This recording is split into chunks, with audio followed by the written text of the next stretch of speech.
Halo,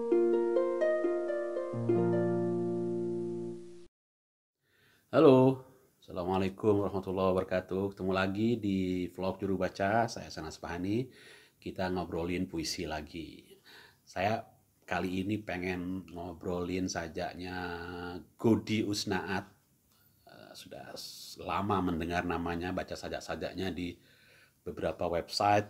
Menarik sekali gitu. Terus buku yang pertama, Mama Menganyam Noken, terbitan penerbit Kompas.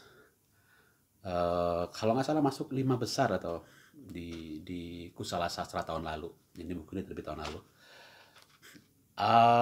Saya di video sebelumnya ada saya baca Sajak Gadis Makassar dan bagus sekali. Saya suka sekali gitu karena itu saya baca dan sekarang kita pengen ngobrolin. Ini sajak yang kuat di antara banyak sajak kuat di buku ini gitu. Dan hampir semuanya kuat barangkali gitu. Judulnya Gadis Makassar. Jadi secara kalau dinarasikan ceritanya adalah ada si Aku yang berlayar dengan kapal KM Gunung Dempo dari Sorong, Papua. Biasanya kalau kapal pelni itu akan singgah di banyak pelabuhan, di Bitung, Makassar, di Balikpapan, Surabaya, dan sampai ke Belawan, sampai ke Sabang, Aceh gitu kira-kira begitu kapal. Nah, di Makassar, si Aku ini bertemu atau melihat seorang gadis Makassar berjilbab, membaca peram, duduk di kafe kapal gitu. Ceritanya di situ dan ini bukan cerita tentang pertemuan, tidak ada percakapan ya. Kayaknya si Aku di sajak ini tidak tidak berkenalan, tidak bercakap-cakap, tidak bersapaan, tapi si Aku hanya memperhatikan si gadis itu gitu.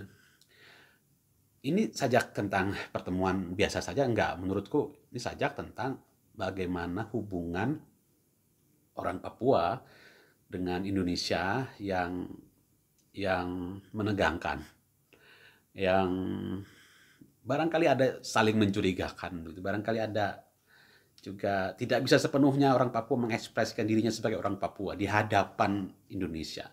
Kenapa begitu? Nah, bagian yang paling menarik, yang paling kuat, yang paling mendukung dugaan saya terhadap eh, kesimpulan itu adalah coba kita lihat yang tadi saya ceritakan si gadis itu duduk di kafe kapal membaca Pramudia. Sambil membaca Pramudia, mari tinggal di kampungmu sendiri, kau tak kenal tempat lain. Nah, aku mempertanyakan nih, ngapain nih aku meninggalkan Sorong? Dia mengutip apa? Saya nggak tahu di kutipan di mana nih, jangan-jangan di bumi manusia atau di mana gitu ya. Mari mari tinggal di kampung sendiri, kau tak kenal tempat lain. Jadi itu aja udah intensitas sajak emosi di sini ada tuh gitu. Jadi lewat lewat lewat pram buku yang dibaca gadis Makassar, si Aku seperti ditegur dan emangnya si Aku tahu kalau dalam kehidupannya dia baca apa, baca kalimat apa ya. Tapi itu karena puisi adalah fiksi ya. Si Godi atau penyair kita ya bebas-bebas aja memasukkan apa yang ingin dia kutip dari pram yang dia bayangkan dibaca oleh si gadis itu gitu kan. Halaman demi halaman pelan ia telan macam makan sagu bakar. Sagu bakar itu kan panas, makannya pelan-pelan. Nah, jadi mencerna mencerna tentang kampung di mana tinggal itu persoalan yang rumit seperti makanan panas, nggak bisa langsung ditelan, harus pelan-pelan makannya. Nah, kira-kira gitu tuh yang mau disampaikan di penyair ini. Gitu. Uh, Sagu bakar itu udah dipakai di atas tadi itu. Ia berjilbab putih macam tepung sagu. Sagu itu akrab sekali kan. Orang Papua kalau putih itu ya putih sagu, putih banget sagu itu bersih jernih gitu kan. Terus makan sagu bakar itu lain lagi tuh, makin apa namanya simile dengan sagu itu makin makin kentang makin kental aja pemakaiannya gitu kan. Tapi yang paling menarik adalah yang berikutnya, tangan angin menyentuh jilbabnya. Oke, karena kapal kita membayangkan suasana kapal yang anginnya deras gitu, kapal lagi melaju di tengah laut pula gitu kan. Rambutnya sembunyi macam bendera bintang kejora. Nah, ini pertama baca kita nggak ngerti. Rambutnya sembunyi macam macam bendera bintang kejora. Apa ini? Bendera bintang kejora tuh ke rambut kan merah terus bintang kuning gitu kalau nggak salah. Ya kan? Tapi jawabannya adalah di bait berikutnya. Dia baru kaskibar ketika di rumah yang panasnya bikin gerah. Wah, itu lucu banget di bait ini. Kan lucu, tragis, nyaring sekali bunyi protesnya gitu kan. Jadi bagi orang Papua, Kira-kira begitu tuh kalau mau saya tafsirkan.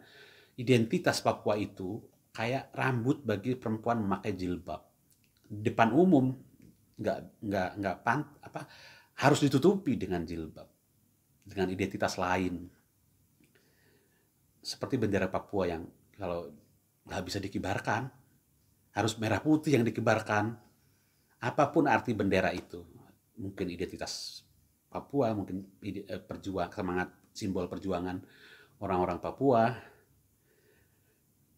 baru bisa dikasih kibar rambutnya itu di rumah yang panasnya bikin gerah. Nah, sementara situasi rumah Papua, Provinsi Papua itu kan yang kita ikuti dari jauh, nggak pernah nggak pernah ada aja ketegangannya gitu, ada aja peristiwa-peristiwa yang membuat tegang hubungan antara pemberontak Papua lah atau katakan begitu gitu dengan orang-orang Papua dengan pendatang lah gitu.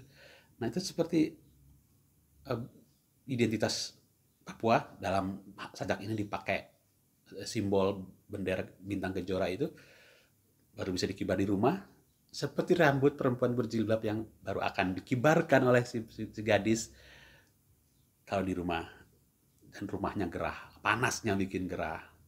Oke, gerahnya panas rumah ini mungkin juga bisa kita kaitkan dengan kepergian si Aku dari Papua, meninggalkan Sorong naik kapal Pelni itu kan. Itu yang menarik dari sajak ini, dan bagian itu aja sudah banyak hal yang bisa kita bicarakan kan. Itu satu sisi. Yang lain misalnya pemakaian kata ganti orang pertama tunggal, sa, itu bahasa varian atau logatnya Melayu Papua kan, atau di orang timur lah Maluku, barangkali Maluku Utara, orang pakai sa untuk menggantikan saya. Saba ketemu dengan seorang gadis Makassar. Di akhir buku ada satu artinya saya, bahwa ketemu tuh bertemu, deng itu dengan gitu kan. Semua kata ganti orang pertama di sini pakai sa. Tutup mata, sa membayangkan seperti nelayan berharap ikan. Oke, terus kas tinggal, jadi meninggalkan, kasih tinggal. Atau tabalik, buat sayang kurus berambut keriting. Sebelum pergi ia tersenyum, ia menatap gelombang yang bikin kapal goyang. Di buku ini tidak selalu Godi memakai kata ganti orang pertama sa. Dia kadang pakai aku, kadang pakai saya. Pada saat yang menurut saya tepat gitu. Di sajak ini dan di beberapa sajak lain dia pakai sa. Karena yaitu pilihan penyair, itulah diksi, itulah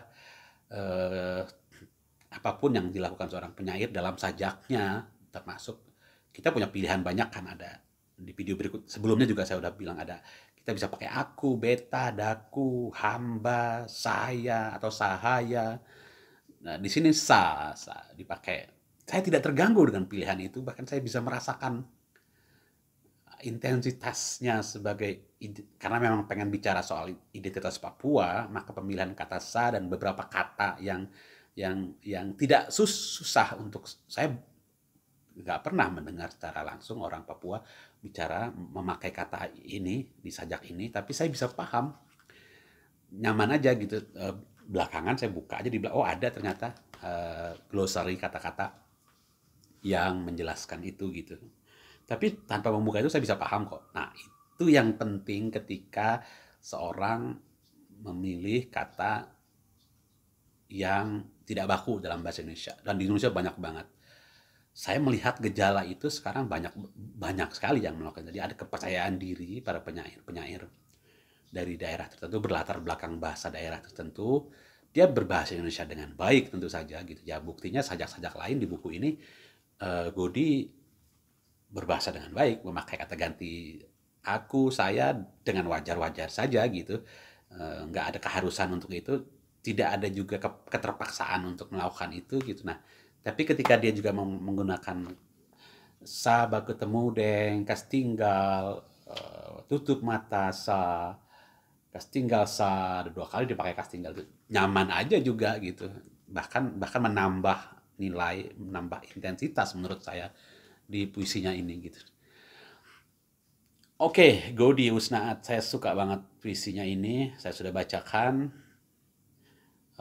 Ini bacaan saya. Mudah-mudahan saya punya waktu untuk membaca yang lain, mengulas sajak-sajak lain di buku ini, juga menulis esai. Saya pengen nulis esai membahas sakadarnya untuk buku ini.